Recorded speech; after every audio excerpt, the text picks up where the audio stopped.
Alleluia, Alleluia,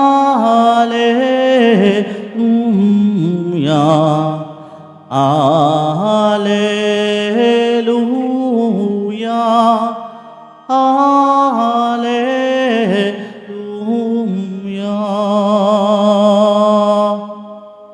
Blessed are they who have kept the word with a generous heart and yield the harvest through perseverance. Alleluia,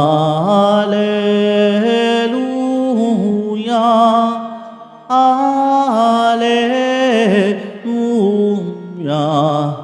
Alleluia, Alleluia.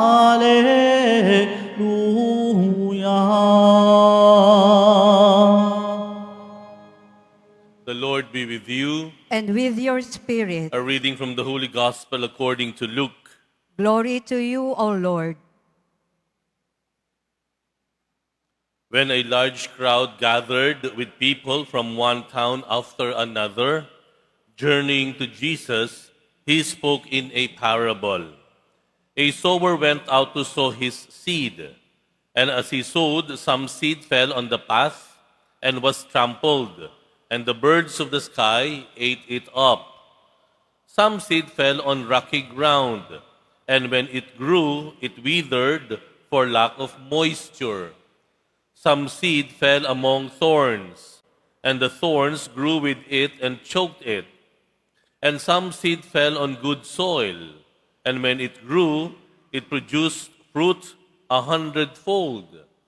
After saying this, he called out, "Whoever has ears to hear ought to hear." Then his disciples asked him what the meaning of this parable might be. He answered, "Knowledge of the mysteries of the kingdom of God has been granted to you, but to the rest they are made known through parables, so that they may look but not see, and hear but not understand." This is the meaning of the parable. The seed is the word of God.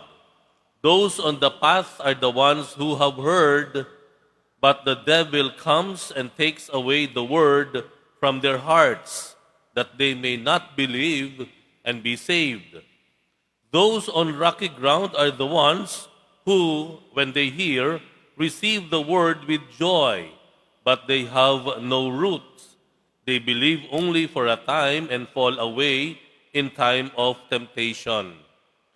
As for the seed that fell among thorns, they are the ones who have heard, but as they go along, they are choked by the anxieties and riches and pleasures of life, and they fail to produce mature fruits. But as for the seed that fell on rich soil, they are the ones who, when they have heard the word, embrace it with a generous and good heart and bear fruit through perseverance. The Gospel of the Lord. Praise to you, Lord Jesus Christ. Please be seated. Good morning, good afternoon, good evening. This is because the 9 a.m., the 10 a.m. masses on Saturdays are what we call as Pilgrim's Mass. Ito po ang misa for all our devotees from all over the country and even from all over the world. Kaya po at this time, I would like to recognize ang mga deboto po from other countries. Let me recognize po yung Hijos del Nazareno International sa UAE po, United Arab Emirates Chapter, sa St. Anthony of Padua Church, Rasil Al Khaimah. Mga kapatid po, kadeboto natin dyan. And also from Hijos del Nazareno International, USA, Westport Connection, dyan po sa Our Lady of Assumption Church. Sa mga kababayan po natin from abroad, mainit na pagbati po mula po dito sa Quiapo Church, as well as our devotees coming from different parts of the Philippines. I know there are devotees here coming from Quezon. Nag-travel pa all the way from Quezon province para makarating po dito.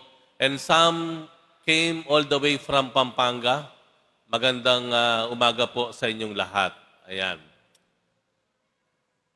Today's gospel gives us a lot of enlightenment about what we are facing today.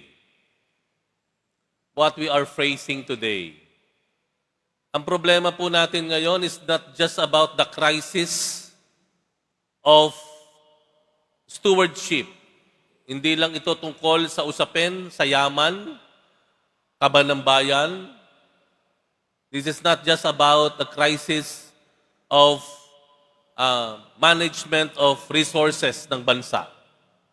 Halimbawa na lamang yung milyon at bilyon na pera na kung saan-saan lang napunta, na ang naapektuhang higit lahat ay ang mas nakararami nating kababayan. But this is also a crisis of faith. This is very much a crisis of faith, pananampalataya. Why do I say that? Because if you look at the people involved, they are all Christians. Sadly, most of them, Catholics.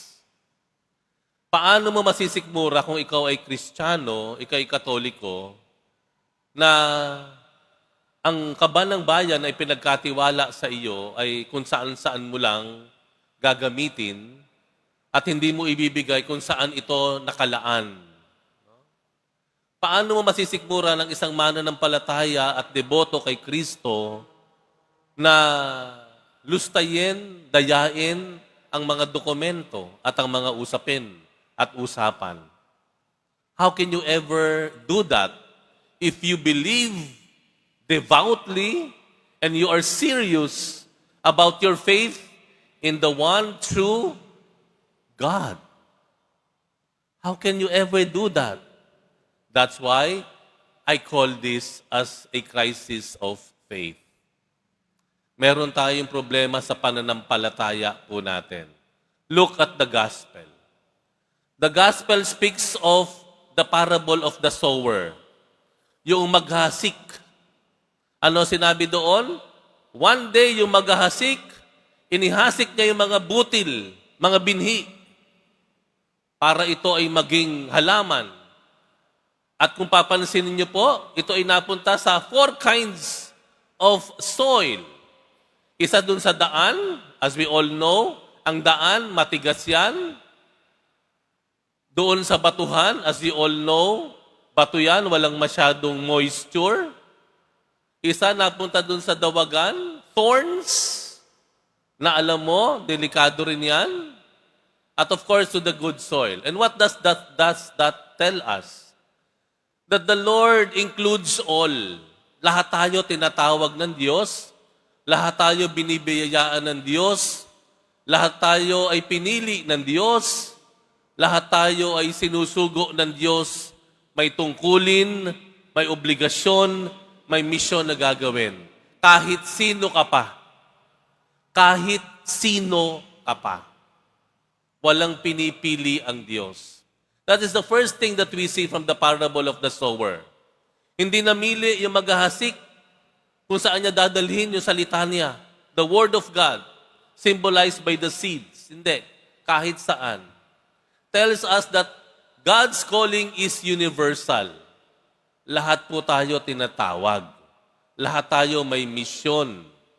Lahat po tayo dapat manangan sa katotohanan. Dapat tayo lahat mapagkakatiwalaan. We might be focusing too much of these people. We might be accusing them too much.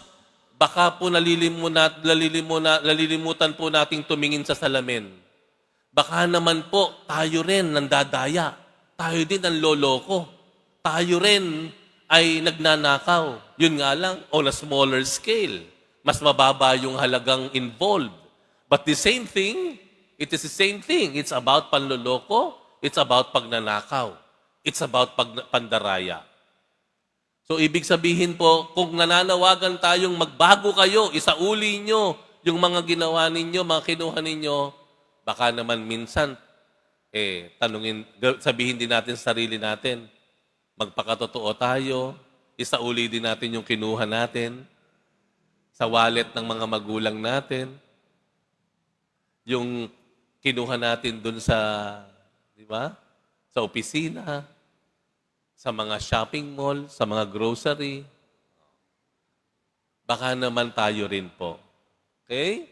So that's one invitation for all of us. Since God's call is universal, God's call to be His stewards is universal, so is His call for us to be true, to be honest with our own dealings as well. Amen? Pero may dalawang bagay daw, sinasabi sa Ebanghelyo, dalawang bagay, nagiging daan para tayo ay makalimot sa Diyos. For us to neglect our obligation to God. Two things that pull us away from our commitment to the Lord. Ano yung dalawang yon? Listen to this. Hirap at sarap. Pakiulit po.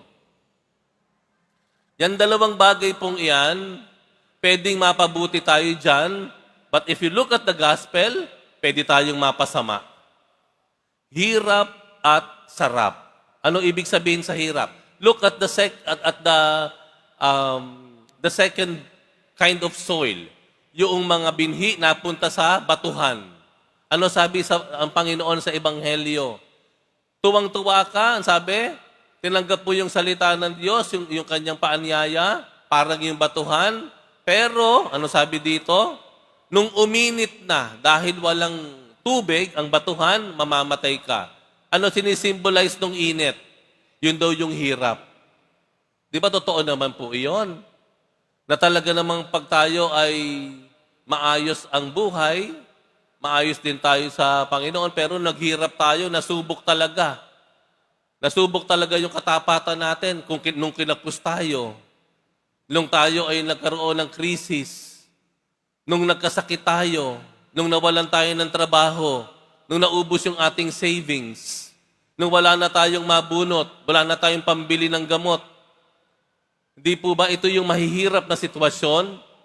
Na kung ang pinaniniwalaan mo lang ay ang katagang, ang taong gipit, sa patalim kumakapit, kung yun lang ang pinapaniwalaan mo, sigurado mapapahama ka. Ang hirap, pag tayo masyadong hirap, dito nasusubok tayo. And many people fail kapag dumadaan sa paghihirap. Doon kasi nasusubok kung gaano ka talaga nagmamahal sa Diyos. Maliban sa hirap, ano yung sinabi ko kanina? Sarap. Ito naman po ang kabilang banda. The other side of the coin.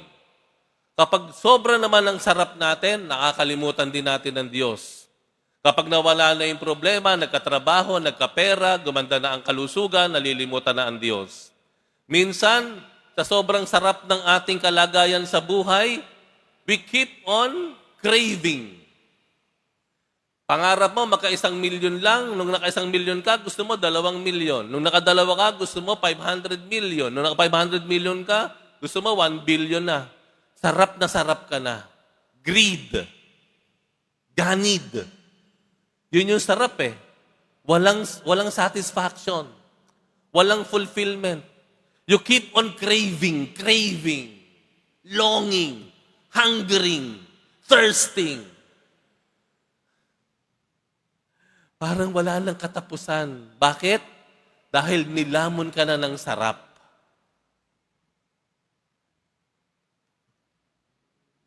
Yan po madalas ang nangyayari sa nakikita natin ngayon. Yung sarap, nagiging daan din o tukso para makalimot tayo sa ating pananagutan sa Diyos. Hirap at sarap. Mag-ingat po tayo. Ano yung dalawang mungkahi ng Ebanghelyo? Kung may hirap at sarap na nagiging banta sa ating ugnayan sa Diyos, sa ating pagiging tapat at mabuting tao, may dalawa namang iminumungkahi ang Ebanghelyo. The last part of the parable of the sower. Ano yon? Generosity and perseverance.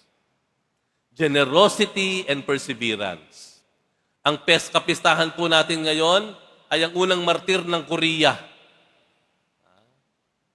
Si Saint Kim, Taigon, at si Saint Paul at ang kanyang mga companions.